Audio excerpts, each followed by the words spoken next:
Hi, I'm Phil Traill, and this is the 6-minute film which I wrote and directed, and it's called Dangle.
The idea for Dangle came when my friend and I were lying in the park, lying on our backs in the grass, looking up at the sky.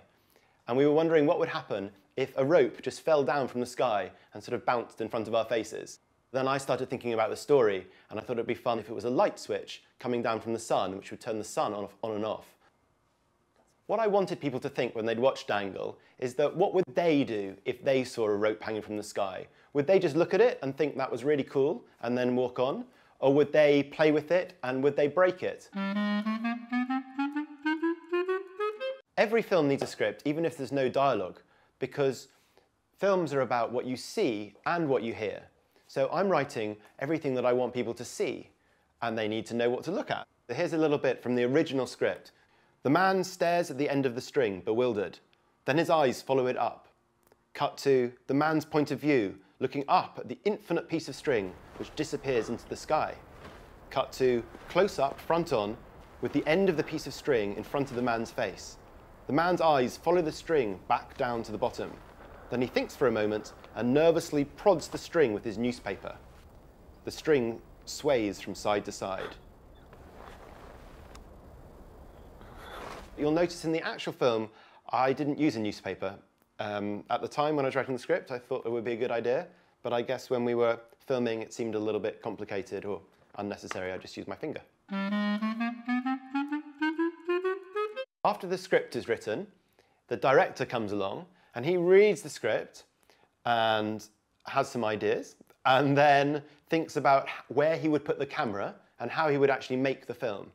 And part of this process is to make a storyboard. So he draws out all the different images in sequence so that if you watch them really quickly through, one after the other, it would be like watching a film. So this is my storyboard for Dangle.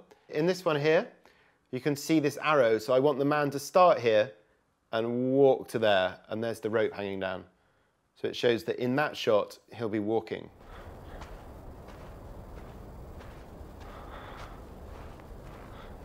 This shot here is the same as this image here. Looking up at the man, up his nose, and the rope goes up into the sky. The man in the film is a nice guy, I think, and he's just out for a walk on his own. He'd be quite happy to have a normal walk and nothing strange happen and go home afterwards, have a cup of tea.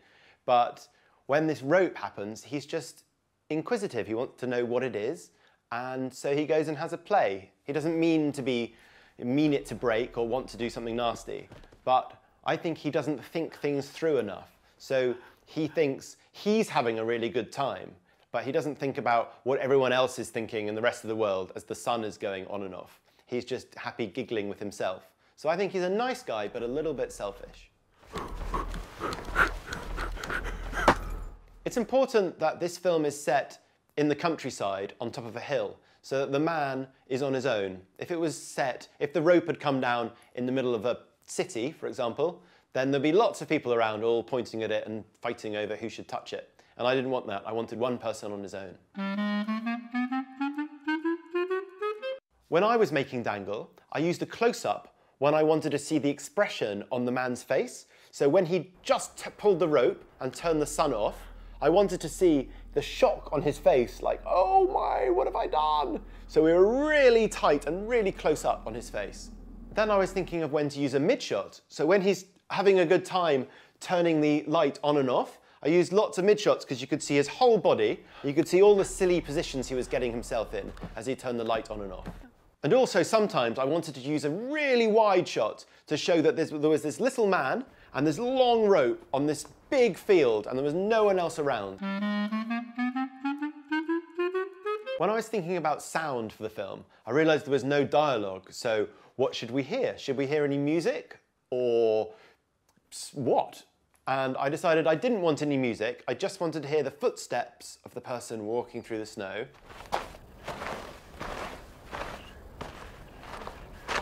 And then his breaths and gasps of astonishment, so that you really felt you were with him.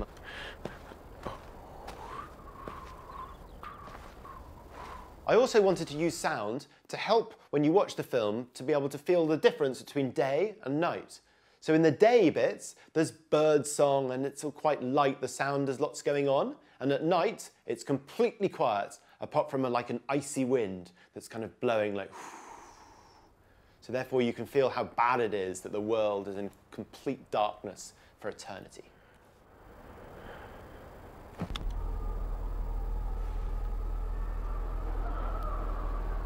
When the rope is tumbling down from the sky, you can hear the noise it makes. And that sound helps you feel how long this rope is. It doesn't seem to stop, it keeps falling, and sound can really help make people imagine things better.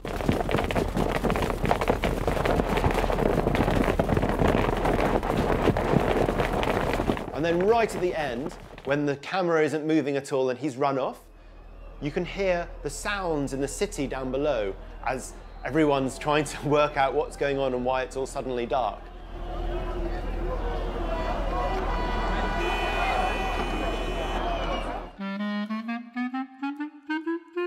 So the special effects in Dangle, there's two big ones. First of all, there's the rope, which obviously we couldn't get a rope hanging down from the sky. So we had to hang it from a crane, and then in the computer, they rubbed the crane out and they drew the rope up into the sky. So it looks like the rope goes into the sky. The other special effect we used in Dangle is to turn the sun on and off. If you watch really closely, it suddenly goes to night and then to day again. So that was just a button on the computer that made it look like night, but actually it was day. So sometimes special effects really help you understand the story and make the story work. In this, if we hadn't had special effects, this would be a crane holding a rope in a field, and it would always be daytime. So it wouldn't be a very good story. When people watch Dangle, I wanted them to laugh at the idea of having a light switch hanging from the sky. And then I wanted them to be a bit cross with the guy for breaking the rope and plunging the world into darkness. And I wanted them to think that maybe next time when they go and look at nature, they should just be a bit more respectful of it.